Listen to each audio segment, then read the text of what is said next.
ఏంటి చెప్పండి. ఏపీలో ఎలక్షన్స్ అయితే రాబోతున్నాయి కదా, నెక్స్ట్ సీఎం ఎవరు వస్తే బాగుంటుంది, ప్రజలకు మంచి జరుగుతుంది? పవన్ కళ్యాణ్ వస్తే బాగుంటుంది.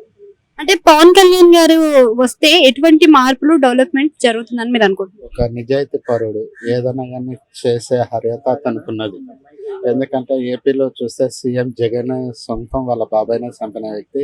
ఏపీకి ఇన్ని రోజుల మీరు ఇన్ని న్యూస్ ఛానల్స్ చూస్తున్నారు, ఒక టీఆర్పీ కోసమే వెయిట్ చేస్తున్నారు. ఎందుకంటే ఒక న్యూస్ ఛానల్ అయినా సరే వ్యవస్థ మీద ఈ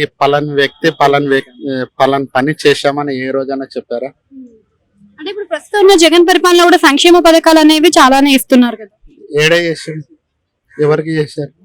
అందరికి, ప్రజలందరికీ సంక్షేమ పథకాలు ఇస్తున్నారు, ప్రస్తుతం అందుతున్నాయి కూడా. ఎవరికి ఇవ్వట్లేదు. అమ్మఒడి అని, సున్నా వడ్డీ అని, నవరత్నాలు అని. అమ్మఒడి లేదు, ఏది లేదు. ప్రజెంట్ గా నేను చెప్పుందా, ఒక కరోనా టైంలో ఒక అనస్థటిస్ట్ రామకృష్ణనే చంపారు. ఒక N95 మాస్క్ కోసమే ఎంతో ఘోరంగా హింసించి చంపారు ఒక అనస్థటిస్ట్. ఒక డాక్టర్ లేనిది ప్రాణాలు లేనిది, అలాంటిది ఒక N95 మాస్క్ కోసమే చంపాడు.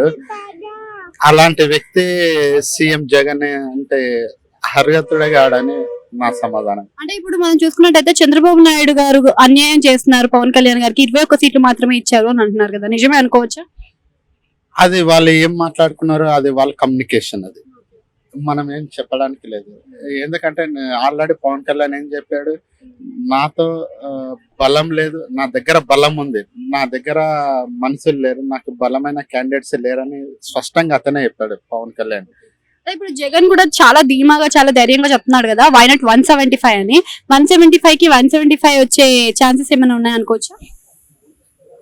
దీంట్లో రాజకీయం ఎలా ఉంటదంటే ఎప్పుడేం జరుగుతుందో చెప్పలేము. బహుశా పిఠాపురం చూస్తేనే ఏకగ్రీవంగా ఎన్నుకునే ఛాయిస్ కూడా ఉంది.